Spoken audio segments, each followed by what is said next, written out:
Hello students, आपके अपने YouTube channel we winners में आपका बहुत बहुत स्वागत है।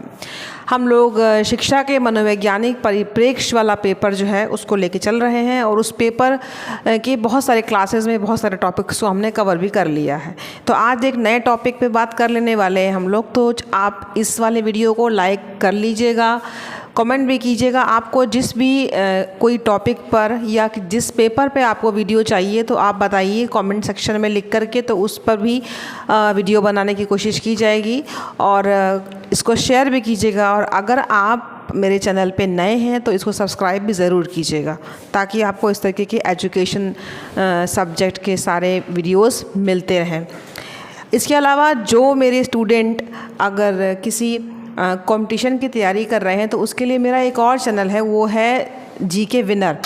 तो उसमें भी मैंने बहुत सारे सब्जेक्ट्स के लिए सभी के लिए वीडियो डालने की स्टार्टिंग कर दी है। तो आप उसको ज़रूर जो है वो सब्सक्राइब कीजिएगा और देखिएगा भी वीडियो जा कर के।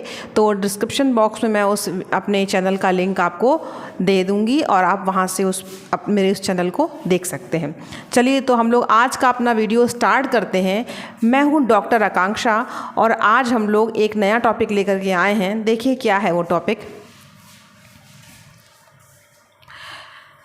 हमारा पेपर है शिक्षा के मनोवैज्ञानिक परिप्रेक्ष्य, यानी कि साइकोलॉजिकल पर्सपेक्टिव्स ऑफ एजुकेशन। ठीक है, और आज का हमारा टॉपिक है बालक के विकास को प्रभावित करने वाले कारक, फैक्टर्स अफेक्टिंग चाइल्ड डेवलपमेंट। आज के पेपर की एक ख़ास बात यह है कि आज का जो मेरा टॉपिक है वो आपके जो भी पहले आप पढ़ चुके हैं उसी से कहीं ना कहीं निकला हुआ टॉपिक है। तो ख़ास बात ये रहेगी कि हम आज कोशिश ये करेंगे कि किसी एक टॉपिक पे बहुत जल्दी से कुछ अच्छा सा समझने की, समझाने की, लिखने की एक टेक्निक डेवलप कर लें।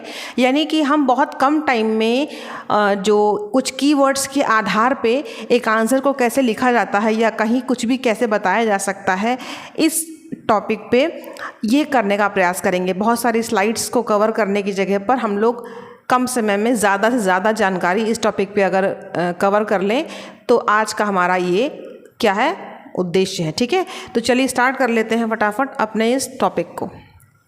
बालक के विकास को प्रभावित करने वाले कारक, आप इसको इस तरह भी देख सकते हैं।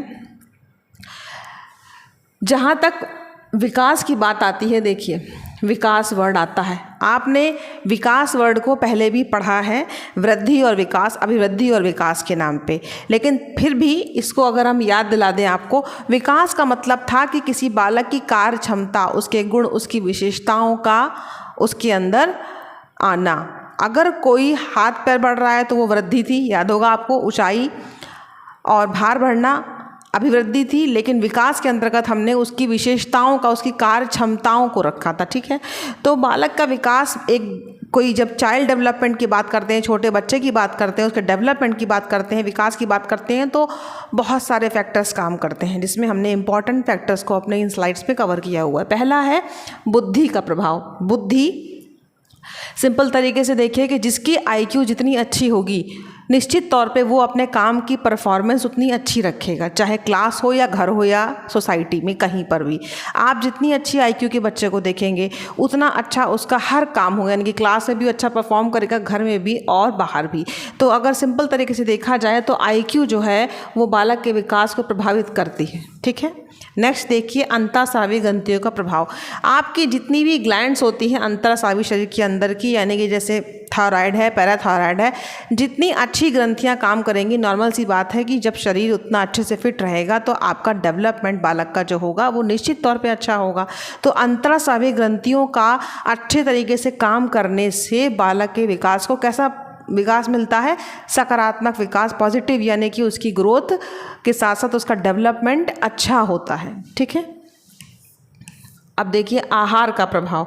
आहार, भोजन का प्रभाव, जितना अच्छा, जितना पौष्टिक भोजन हम करते हैं या अपने बच्चे को देते हैं, क्या होता है, उतनी अच्छी ग्रोथ होती है। यानी कि आपका जो भोजन होता है वो बहुत हद तक आपके डेवलपमेंट को डिसाइड भी करता है।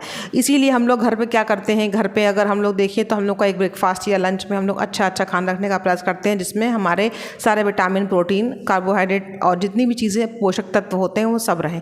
जो बच्चे कुपोषण का शिकार होते हैं, देखिए उनका केवल शरीर ही नहीं, जब उनका शरीर काम नहीं करता तो उसी तरीके से उनके हर काम की जो परफॉर्मेंस होती है क्या होती है, अच्छी नहीं होती है। यानी कि भोजन की बात करें, बालक के विकास की बात करें तो भोजन जो होता है वो बहुत अधिक बालक के विकास को प्रभावित करता है। ठीक है, तो ये अच्छा होना चाहिए। नेक्स्ट है रोगों का प्रभाव। रोग कोई भी एक डिजीज़, या कह सकते हैं इनफैक्ट अगर आपको सिंपल तरीके से बुखार भी आ जाता है तो भी क्या होता है, हमारे काम करने की क्षमता प्रभावित होती है। निश्चित तौर पे हमारा शैक्षिक जो पक्ष प्रभावित होगा, ठीक है, हमारा सामाजिक पक्ष प्रभावित होगा, ठीक है। तो कहीं ना कहीं हमारा शरीर, हमारा मस्तिष्क, हमारी हर तरीके की जो डेवलपमेंट है वो प्रभावित होगी, क्योंकि जो रोग होता है वो हमारे क्षमताओं को कम कर देता है। ठीक है, तो निश्चित तौर पे अगर हमें कोई रोग हो गया है या बच्चे को कोई रोग है तो उससे बच्चे को बचाने का प्रयास करना चाहिए, क्योंकि ये उसके डेवलपमेंट को क्या करता है, प्रभावित करता है। ठीक है, नेक्स्ट है जनसंचार माध्यम का प्रभाव। जनसंचार का मतलब होता है मीडिया। जैसे कि आप देख सकते हैं जो हम टीवी देख रहे हैं और ख़ास करके मोबाइल, रेडियो, मोबाइल, आप क्या करते हैं, अभी आप अगर मैंने कुछ टॉपिक बताया आप फट से उसे गूगल में डालेंगे और देख लेंगे, कुछ चीज़ पूछी फटाफट आप डालेंगे गूगल में देख लेंगे। तो इसका मतलब क्या हुआ, जो मोबाइल है आपके हाथ में आपको अपडेट रखे हुए है आज के लिए। तो क्या है, आपका जो मेंटल डेवलपमेंट है हो रहा है कि नहीं हो रहा है, आप जानकारियाँ रखते हैं, सोशल डेवलपमेंट हो रहा है, आप समाज में जाके बात कर सकते हैं, आप किन्हीं विषयों पे अपने विचार रख सकते हैं।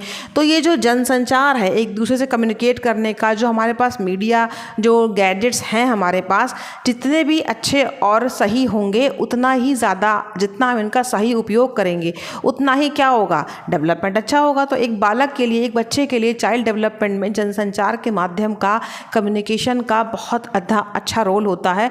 तो इन सब का एक जो प्रभाव बालक के डेवलपमेंट भी विकास पे पड़ता है। ठीक है, परिवार में स्थान। परिवार में स्थान का मतलब होता है जो बच्चे, एक पहला जो बड़ा बच्चा होता है, उसके बाद जो बच्चे पैदा होते हैं तो वो क्या होता है, उन बच्चों को अपने बड़े भाई बहनों से बहुत कुछ सीखने को मिलता है। ठीक है, तो उनका डेवलपमेंट में काफ़ी जो है भूमिका होती है जो बीच के बच्चे होते हैं। यानी कि जैसे कोई बड़ा भाई बहन है, उससे छोटा भाई बहन बहुत कुछ सीखता भी है। इसका मतलब यह है कि परिवार का महत्व बहुत ज़्यादा होता है डेवलपमेंट में, और परिवार में बालक का क्या स्थान है, किस नंबर पे है वो अपने भाई बहनों में, इसका भी बहुत प्रभाव पड़ता है। हम कहीं ना कहीं पूरी तरीके से परिवार के वातावरण से प्रभावित होते हैं। जो भी हमारा परिवार करता है हम बेसिकली वही करने का प्रयास करते हैं, हमारा दृष्टिकोण भी वैसा ही होता है। और हर चीज़ घुमा फिरा के, क्योंकि आपका खाना पीना भी परिवार में ही होता है, आपका रहना, उठना, बैठना, सोचना, हर चीज़ का आधार हमारा परिवार होता है। तो परिवार और परिवार में स्थान, ये आप बालक के विकास को पूरी तरीके से प्रभावित करते हैं। तो आपने यहाँ पर देखा बुद्धि का प्रभाव, अंतःस्रावी ग्रंथियों का प्रभाव, भोजन का प्रभाव, रोग का प्रभाव, जनसंचार माध्यम का प्रभाव और परिवार में स्थान या परिवार का प्रभाव। ठीक है, नेक्स्ट देखते हैं व्यक्तिगत विभिन्नता का प्रभाव। व्यक्तिगत विभिन्नता का, ये देखिए, ये एक शब्द है,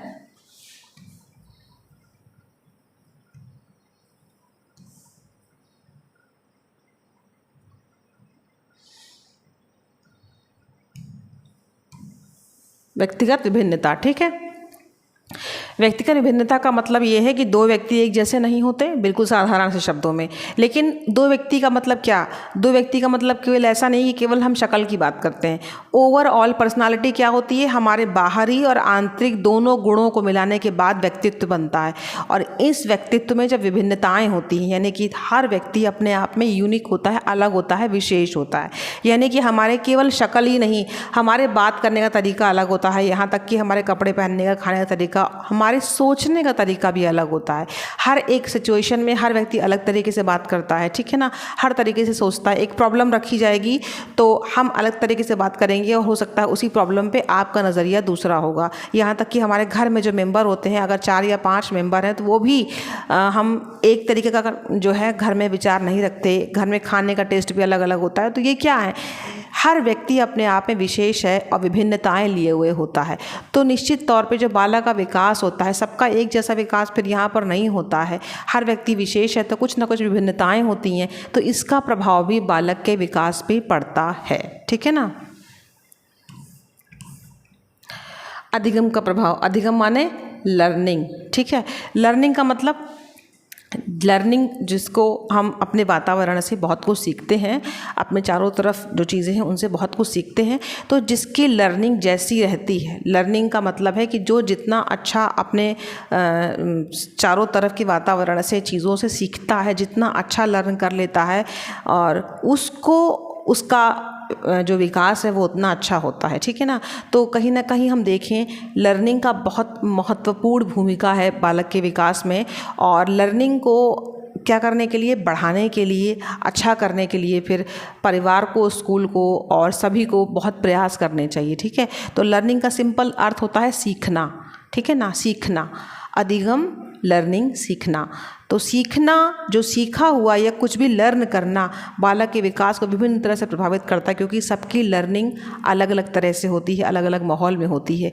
कौन किस तरीके से क्या और किस प्रकार सीख रहा है, इस पे भी बालक का विकास बहुत कुछ निर्भर करता है। ठीक है। प्रशिक्षण का प्रभाव, प्रशिक्षण माने ट्रेनिंग। ट्रेनिंग तो सिंपल सी बात है कि किसी भी चीज़ की ट्रेनिंग लेकर के हम क्या कर सकते हैं, अपने जो व्यक्तित्व है उसमें क्या कर सकते हैं, बदलाव कर सकते हैं, उसको अच्छा कर सकते हैं। कोई भी चीज़ हमें नहीं आती है तो क्या कर सकते हैं हम, इनफैक्ट मान लीजिए साइकिल चलाना है, इसको हम ट्रेनिंग लेकर के, कार चलाने के लोग ट्रेनिंग लेते हैं, तो ट्रेनिंग लेकर के हम एक वाहन चलाना सीख सकते हैं। तो इस तरीके से बहुत सी चीज़ें हैं जो लाइफ में ट्रेनिंग से सीखी जा सकती हैं। यानी कि जो ट्रेनिंग होती है, प्रशिक्षण होता है, बहुत हद तक हमारे विकास को भी कहीं ना कहीं प्रभावित करता है। ठीक है। परिवार का आर्थिक स्तर। आर्थिक स्तर का मतलब क्या होता है कि आप जब देखते हैं कि जो परिवार में हर बच्चा देखिए स्कूल में पढ़ता है, लेकिन उसका पारिवारिक वातावरण बिल्कुल अलग अलग होता है। कौन किस बैकग्राउंड से परिवार से आ रहा है, इससे भी उसके डेवलपमेंट पे बहुत असर पड़ता है। आपके पास अगर बालक के पास अच्छा फाइनेंशियल स्टेटस है, अगर माता पिता उसकी अच्छी फीस देने के लिए जो है वो सक्षम है, तो वो अच्छे स्कूल में पढ़ाना प्रीफर करते हैं। अच्छे कपड़े पहनाना, अच्छा भोजन देना, अच्छी सुविधाएँ, अच्छी बुक्स उपलब्ध करवाना, तो कहीं ना कहीं आर्थिक स्तर अच्छा होता है तो बालक का विकास की जो सुविधाएं हैं वो माता पिता परिवार जुटा पाता है। तो हम ये कह सकते हैं कि आर्थिक स्तर कहीं ना कहीं बालक के डेवलपमेंट को अच्छा करता है, कहीं ना कहीं प्रभावित करता है। ठीक है ना। देखिए, वातावरणीय कारक। वातावरणीय कारक का क्या मतलब है? वातावरणीय कारक का मतलब ये है कि वातावरणीय कारक, ये देखिए ये वाला सेक्शन हमारा। वातावरणीय कारक का मतलब ये होता है कि बहुत सारे वातावरण जो हमारे चारों तरफ पर्यावरण है, उसी को तो हम लोग वातावरण पर्यावरण बोलते हैं। तो हमारे चारों तरफ जो भी परिस्थिति है, चाहे वो परिवार की हो, चाहे वो विद्यालय की हो, या समाज की हो, या कहीं की भी, उन सबका जो एक प्रभाव होता है वो भी हमारे जीवन में बालक के विकास को बहुत प्रभावित करता है। आपका परिवार उसका वातावरण, आपका स्कूल उसका वातावरण, आपका समाज उसका वातावरण बालक के विकास को बहुत अधिक प्रभावित करता है। तो हमें वातावरण कैसा रखना चाहिए? सकारात्मक रखना चाहिए, अच्छा रखना चाहिए। एक ऐसा वातावरण जो बालक के शैक्षिक, मानसिक, शारीरिक, सामाजिक सभी तरह के विकास को क्या करे, अच्छा करे और बढ़िया करने का प्रयास करे। ठीक है। तो वातावरण के बहुत सारे फैक्टर होते हैं। और लास्ट है अभिप्रेरणा। अभिप्रेरणा का प्रभाव मतलब कि अभिप्रेरणा मतलब मोटिवेशन। हम मोटिवेशन देकर के किसी भी बालक के विकास को बहुत अधिक प्रभावित कर सकते हैं। किसी को पढ़ाना हो तो उसके लिए हम मोटिवेशन दे सकते हैं। ठीक है ना। किसी भी चीज़, कोई गुण सिखाना हो, कुछ भी करना हो तो हम क्या कर सकते हैं, उसको प्रेरणा दे करके उस अच्छे कार्य के लिए कि तुम्हें ऐसा करने से काफ़ी कुछ मिलेगा। और आंतरिक प्रेरणा, खास करके बाह्य और आंतरिक दो पक्ष होते हैं। तो बाह्य प्रेरणा तो हमें देख करके मिलती है, लेकिन आंतरिक प्रेरणा मन से मिलती है। तो अगर हम प्रेरित हैं मन से, और अगर हमें कोई प्रेरित करने वाला भी है, तो बालक के विकास को बहुत सारे पहलुओं को हम क्या कर सकते हैं, अच्छा कर सकते हैं, बढ़ा सकते हैं, और कहीं ना कहीं उसके विकास को बहुत अधिक सकारात्मक दिशा में ले जा सकते हैं। तो आपने यहाँ पर ये देखा कि बालक के विकास के विभिन्न पहलू हैं और उसके विकास को प्रभावित करने के बहुत सारे कारक हैं जिनको हम लोगों ने आज यहाँ पर डिस्कस कर लिया है। ठीक है, तो चलिए आज हमने एक नया पैटर्न इसमें डालने का प्रयास किया है कि इस पे हम जो है वो लास्ट में आपसे चेकिंग के लिए एक MCQ जो है वो डालेंगे, ताकि आपको एक ब्रेनस्टॉर्मिंग का मौका मिले कि हमने जो आज पढ़ा उसमें क्या आंसर बनता है। ठीक है, तो चलिए देखते हैं। निम्नलिखित में से कौन सा कारक बालक के विकास को प्रभावित करता है। अभी आपने जो स्लाइड्स देखी हैं उसमें हमने इसी चीज़ को पढ़ाया है कि बालक के विकास को कौन कौन से कारक प्रभावित करते हैं। ठीक है, तो हमने यहाँ पर कुछ ऑप्शंस लिए हैं। हमारा पहला ऑप्शन है अंतःस्रावी ग्रंथियाँ, दूसरा पौष्टिक भोजन, तीसरा रोग और चौथा है उपयुक्त सभी। तो जो हमने अभी तक पढ़ा उसके अनुसार आप देख सकते हैं कि अंतःस्रावी ग्रंथियाँ ये बालक के विकास को प्रभावित कर रही थी। ठीक है, पौष्टिक भोजन, निश्चित सी बात है कि अगर आपका भोजन अच्छा होगा, हेल्दी होगा, तो बालक का विकास कैसा होगा, अच्छा ही होगा। ठीक है, और रोग भी कहीं ना कहीं हमारे जीवन में बालक के विकास को प्रभावित कर रहा था, क्योंकि अगर रोग हो जाने के बाद काम की जो क्षमता है, परफॉर्मेंस है, बिगड़ जाती है। तो अंतःस्रावी ग्रंथियाँ, पौष्टिक भोजन और रोग, ये तीनों चीज़ें प्रभावित कर रही हैं बालक के विकास को। चौथा है उपयुक्त सभी। तो हमारा ऑप्शन होगा डी, ये हमारा आंसर है। यानी कि ये चारों चीज़ें आपके बालक के विकास को प्रभावित कर रही हैं। ठीक है, तो आज के हमारे वीडियो में बस इतना ही, लेकिन इसी के क्लास के सीरीज़ में हम लोग मिलते हैं एक नेक्स्ट वीडियो में। जय हिंद।